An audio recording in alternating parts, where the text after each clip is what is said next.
नमस्कार मित्रों। 5 राज्यों में चुनाव है। हालांकि पुडुचेरी यूनियन टेरिटरी है, लेकिन उसको दिल्ली के तरह राज्य का दर्जा मिला हुआ है, वहाँ मुख्यमंत्री बनता है। तो हम बाकी राज्यों में तो कोई लोगों का उतना नहीं है रुचि, लेकिन बंगाल पे सबकी नज़र है, चाहे वो राजनीतिज्ञ हों, चाहे पत्रकार हों और आमजन भी। बंगाल लगातार चर्चा में रहा और ऐसा कोई सप्ताह नहीं गया जब उस वहाँ राष्ट्रपति शासन लगाने की चर्चा न हुई हो सोशल मीडिया पर। लेकिन भाजपा नहीं लगा पाई, कई मौके आए और ऐसी कोई संस्था नहीं जिस पर टीएमसी ने डायरेक्ट हमला न किया हो। चाहे वो सुप्रीम कोर्ट हो, छोटे मोटे कोर्ट की छोड़ दो, हाई कोर्ट तो बंधुआ जैसा था उनका, एनआईए हो, ईडी हो, सीबीआई हो, भाजपा के बड़े नेता हों, खुद गृह मंत्री रहे, उन पे सब पे हमला कराया। और भाजपा समर्थकों की हत्या कितने लोगों को ही अमित शाह खुद बता चुके हैं, सैकड़ों लोगों की। टीवी में खबरें लगातार आती रही हैं, लेकिन भाजपा ममता बनर्जी का कुछ नहीं कर पाई। हमने आपको बताया था ममता बनर्जी का सबसे बड़ा हथियार है भय, और उस भय को उन्होंने अभी वो हथियार आखिरी उसका संधान कर दिया और बोला रहना बंगाल में ही है सबको, तो फिर समझ लेना बाद में तुम्हारा क्या हाल होगा। और ये उनकी हताशा दिखाती है। और हमने ये कहा था इस चुनाव में भाजपा की जीत अब तय हो गई है, लेकिन ये तय किसने की है? भाजपा ने खुद नहीं कर पाया कुछ। इसके कर्ता धर्ता हैं ज्ञानेश कुमार जी, कोई धांधलेबाजी नहीं, अपनी ड्यूटी को बिल्कुल ईमानदारी से वो निर्वाह कर रहे हैं। और उसकी वजह से ममता बनर्जी के उस भय के हथियार को बिल्कुल मोथरा कर दिया है और उल्टा अब ममता भयभीत नजर आ रही हैं। सबसे पहले तो उनके चुनाव की देख रेख में आईपैक जो कंपनी थी प्रशांत किशोर की, बाद में प्रशांत किशोर हट गए, लेकिन वो कंपनी काम करती रही।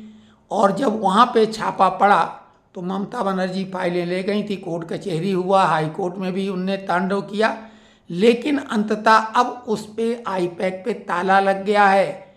आईपैक का पूरा पैक हो गया है सामान।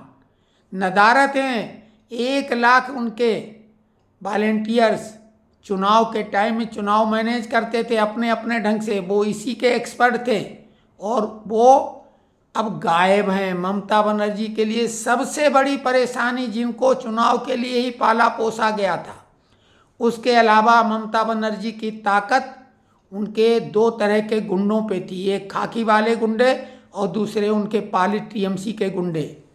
तो दोनों को साइडलाइन कर दिया गया है और जो उनके गुंडे एंटी सोशल एलिमेंट थे उनको जेल में ठूसने की भी तैयारी कर ली गई है।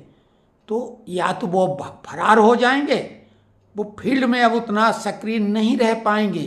तो ममता बनर्जी की ताकत यही थी, आईपैक, जो उनके कार्यकर्ता कहाँ कैसे मैनेज करें, मैनेज करने का मतलब धांधलेबाजी का एक्सपर्ट थे वो, गुंडे सहयोगी थे, पुलिस सहयोगी थी।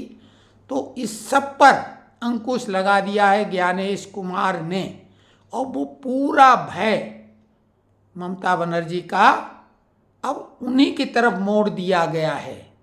तो ममता बनर्जी के भय और आतंक के शासन का अंत आ गया है। आपने कुछ ममता बनर्जी के भी जो भाषण सुने होंगे, उसमें भी वो अब लग रहा है कि उन्होंने खुद हार मान ली है। तो बेहद महत्वपूर्ण दिन है।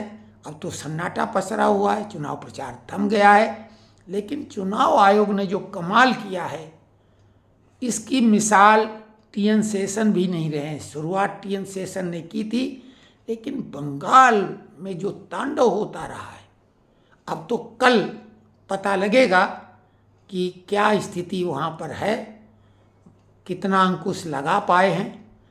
ऐसा तो नहीं चोर चोरी से जाए, हेरा फेरी से न जाए।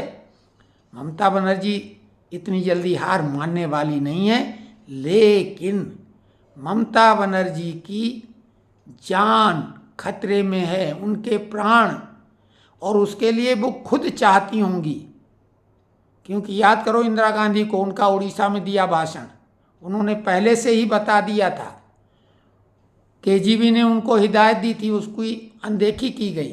यानी उन्हें मालूम था या उन्होंने जानबूझ के वो किया। क्यों? कि अगर इंदिरा गांधी जीवित रहती तो चुनाव में हार तय थी, तो इसलिए वो सब कुछ हुआ था। अब ममता बनर्जी की जान खतरे में है, क्योंकि अगर ममता बनर्जी को कुछ हो जाता है तो अभिषेक बनर्जी की बल्ले बल्ले होना तय है, और ममता बनर्जी इसी राजसी ठाट वाट के साथ तिरंगे में लपटेंगी। तो केंद्र सरकार को और ज्ञानेश कुमार को पूरा ध्यान रखना है अब ममता बनर्जी की सुरक्षा का। ममता बनर्जी की सुरक्षा देख रहे डीसीपी खुद फरार हैं, जो मुख्य उनके सुरक्षा जिस पे उनका पूरा दायित्व था और ममता बनर्जी का 100% भरोसा था, वही फरार हो गए हैं। तो कारक ऐसे बन रहे हैं, कारण ऐसे उपस्थित हो रहे हैं, तो केंद्र सरकार और चुनाव आयोग को ममता बनर्जी के प्राणों की सुरक्षा करना है। यही एक कारण बन सकता है कि अगर कुछ हो जाएगा तो फिर इंदिरा गांधी के बाद में आपने देखा था कांग्रेस का कैसा 411 सीटें जीत ली थी।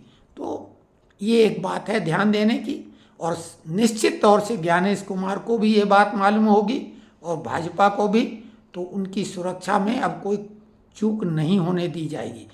कमेंट्स में आप लिखिए कि ये विश्लेषण कैसा लगा। भाजपा की जीत तय है, और ये बात अब कई लोग, क्या अधिकांश लोग बोल रहे हैं।